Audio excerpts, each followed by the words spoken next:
So আপনারা অনেকেই জিজ্ঞাসা করে থাকেন যে আমরা দেশের বাইরে আসলে কি খাই না খাই। এটা অনেকের থাকে না যে একটু কিউরিয়াস থাকে actually about this one.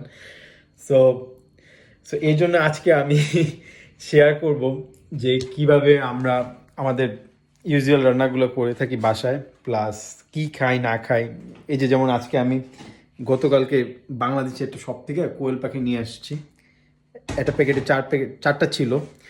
So আজকে আমি চিন্তা করতেছি যে এই কোয়েল পাখি রান্নাটা করব, পাশাপাশি আমরা কি খাই, কি যে থাকে না যে মাসালাসগুলো আমরা ইউজ করি, ইনগ্রিডিয়েন্টগুলো ইউজ করি, লাইক দেশের বাইরে বা বাংলাদেশ থেকে এত দূরে আমরা কি আদৌ ওই মশলাগুলো পাই কি না বা না পাই।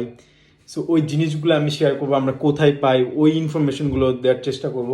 যেমন অলরেডি আমি এখানে কিছু অনিয়ন চপড করে নিছি। পাশাপাশি যে আমার পিছনে যে ব্যাগটা দেখতেছেন, আসলে দেশি স্টাইলে রাখার চেষ্টা করি, যেমন বাংলাদেশে যেমন রাখতাম যে প্যাকেটে ট্যাকেটে লুকায় টুকায়। বাসায় তো ওইভাবে রাখতাম না অবভিয়াসলি, কারণ আম্মু অনেক গুছিয়ে রাখে। সো এটা হচ্ছে লবণ, আমি একটু দেখানোর চেষ্টা করি। এখানে কিছু পিস্তা চিও নিয়ে নিয়েছি, এটা খাবো রান্না করার টাইমে। প্লাস সবচেয়ে মজার জিনিস যেটা আমি দেখাতে যাচ্ছি আমার এই প্যাকেট থেকে, এটা সরি, এটা হচ্ছে খাসির মাংসের মশলা। এই তো, এই যে এইখানে আমি চিকেন মশলা ইউজ করবো, যেটা হচ্ছে রাঁধুনির। এটা ইউজ করে আজকে দেখি কোয়েল পাখি রান্না করবো। তো এটার খুব সুন্দর একটা স্মেল আসে অ্যাকচুয়ালি। তো আসে। আর এখানে আমার অনেক কিছু আছে, যেমন এই যে এখানে আছে টার্মারিক পাউডার, তারপরে আছে রেড চিলি পাউডার আছে। এটা হচ্ছে এক্সট্রা রেড চিলি, যেটা একটু কাশ্মীরি চিলি যেটাকে বলে, হট চিলি ওইটা। আশেপাশে এই যে এখানে আছে কিছু সিনেমন, এই যে এখানে আছে সিনেমন। সো তারপর আরও আছে কিছু কোরিয়ান্ডার আছে, এই যে গ্রাউন্ড কোরিয়ান্ডার আছে। সো এই সব কিছু দিয়ে দেখি আজকে আমি রান্না করব, এবং ওই রান্নাটা আপনাদের সাথে আজকে শেয়ার করব। সো সাথেই থাকুন এবং দেখতে থাকুন যে দেশের বাইরে অ্যাকচুয়ালি ব্যাচেলার ছেলেরা কিভাবে রান্না করে। অলরাইট। সো এখানে আছে আমার কোয়েলগুলো মেরিনেট করা। আর এখানে ইউজ করছি some salt, red chili powder and coriander. So almost আমার তেলও হিট হয়ে গেছে, যে স্মোক আসতেছে এখান থেকে। সো এখানে দেখি এগুলো এখন দিয়ে দিব ফ্রাই করার জন্য। সো দেখা যাক। বিসমিল্লাহ।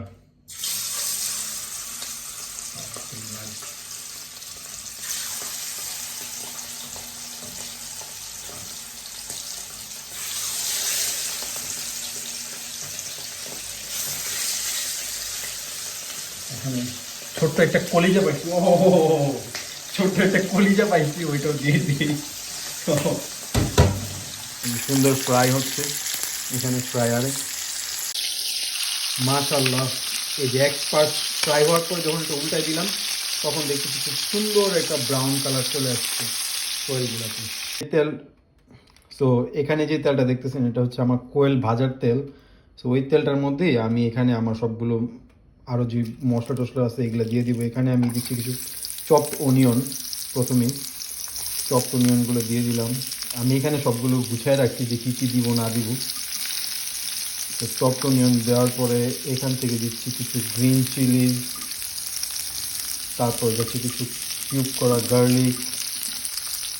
তো এখানে যাচ্ছে বে লিফ, যেটা আমাদের তেজপাতা, তারপরে ক্লভ, যেটা আমাদের বাংলা ভাষায় বলে লং, বা কী বলে এটাকে, আর এটা কী জানি বলে, দারুচিনি, দারুচিনি সরি। এখানে যাচ্ছে গিয়ে গ্রিন কার্ডামম। আর এটা দিব না, এটা হচ্ছে আমার কলিজাটা, এটা আমি খাওয়ার জন্য রেখে দিচ্ছি। সরি, আমার কলিজা না, কোয়েল পাখির কলিজা। তো এটা রেখে দিচ্ছি খাওয়ার জন্য। সো এখানে এই যে মশলাটা অলরেডি তেল ছেড়ে দিছে, মানে এটা কষানো হয়ে গেছে আমাদের এলাকার ভাষায় যদি বলি, ব্রাহ্মণবাড়িয়ার ভাষায়। তো বা অনেকে এটার বুনাও বলে, যে বুনা হয়ে গেছে। তো এখন এটাতে আমি কি করব, এই যে ভাজা কোয়েলগুলো এখন এটাতে দিয়ে দিব।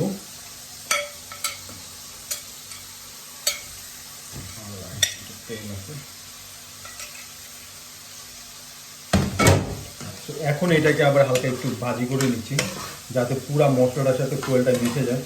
আর আরেকটা জিনিস এখানে একটু অ্যাড করবো, এটা হচ্ছে গিয়ে যে আমাদের স্পেশাল যে মাংসের মশলাটা, অ্যাকচুয়ালি স্পেশাল না, এটা হচ্ছে চিকেন মানে চিকেন যে মশলা ওইটাই আমি একটু হালকা দিয়ে দিচ্ছি যাতে একটু সুন্দর একটা স্মেল চলে আসে বা ফ্লেভার আসার জন্য। বেশি না, অল্প একটু দিয়ে দিচ্ছি। এটা দিলে কী হবে, এটা সুন্দর, এটা যখন ঝোলটা হবে গ্রেভিটা খুব ভালো হয়। তো অল্প একটু অ্যাড করে দিলাম এটাতে। তো এখন আমি দেখি একটু হালকা একটু ফ্রাই করবো। এটা আমি যদি একটু দেখাই আপনাদের।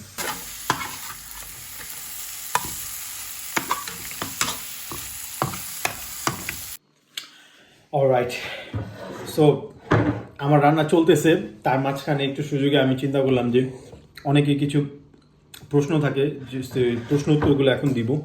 এটা হচ্ছে কি, অনেকে জিজ্ঞাসা করে যে ভাইয়া ইউকেতে আসার জন্য যে বাংলাদেশ থেকে কি কি নিয়ে আসতে হবে বা কি নিয়ে আসা লাগবে না, যেমন যারা নতুন ইউকেতে আসতে চায় তারা আমাকে জিজ্ঞাসা করছে বেশিরভাগ, যেটা এটা হচ্ছে কি ইউকেতে কি মানে কি কি নিয়ে আসতে হবে। অ্যাকচুয়ালি এখানে এটা হচ্ছে প্রথমত একটা শীতপ্রধান দেশ, ইংল্যান্ড বলেন, স্কটল্যান্ড, ওয়েলস, সো এই কান্ট্রিগুলো হচ্ছে শীতপ্রধান দেশ।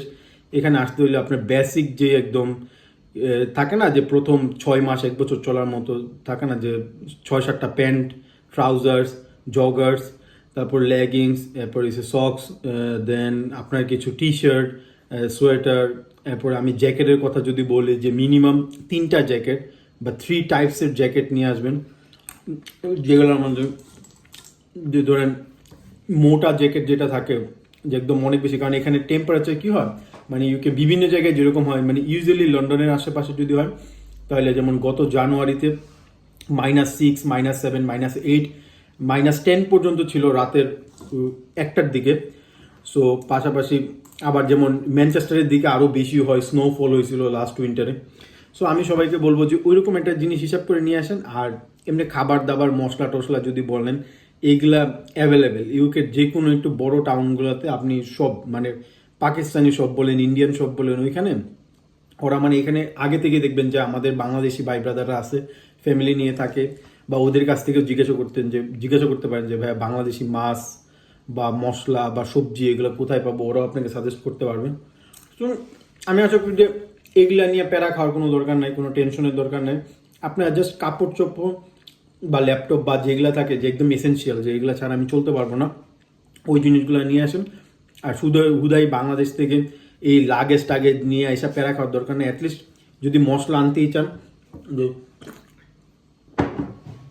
বাংলাদেশ থেকে মশলা নিয়ে আসবো, থাকে না যে 15 দিন বা 7-8 দিন চলার মতো ওইরকম ছোটোখাটো মশলা নিয়ে আসতে পারেন, বাকিটা এইখানে নিতে পারবেন। বা অনেকে চিন্তা করে যে ছাতা নিয়ে আসবো কিনা, রেনকোট নিয়ে আসবো কিনা, এগুলা লাগবে কিনা।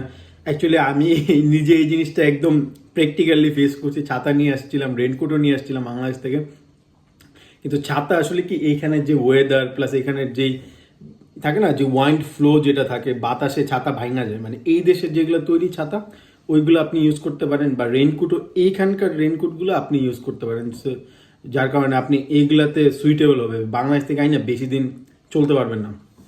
সো এরপরে যদি কারো কোনো কিছু থাকে আমাকে কমেন্ট করতে পারেন অবশ্যই, বা টেক্সটের অপশন থাকে পার্সোনালি নক করতে পারেন, আমি অবভিয়াসলি হেল্প করবো। সো আরও যদি কারো কিছু জানার থাকতে পারেন ইনফরমেশনের জন্য, আমি অবশ্যই হেল্প করবো। দ্যাটস ইট, আল্লাহ হাফেজ। সো আমার রান্না চলতেছে এখানে, সো আমি ফাইনাল লুকটা দেখাবো অবশ্যই। সো এটার জন্য একদম ভিডিওর এন্ড পর্যন্ত আমার সাথে থাকেন। And hairs my final look. মাশাআল্লাহ, দেখেই বোঝা যাচ্ছে যে অনেক টেস্টি হবে।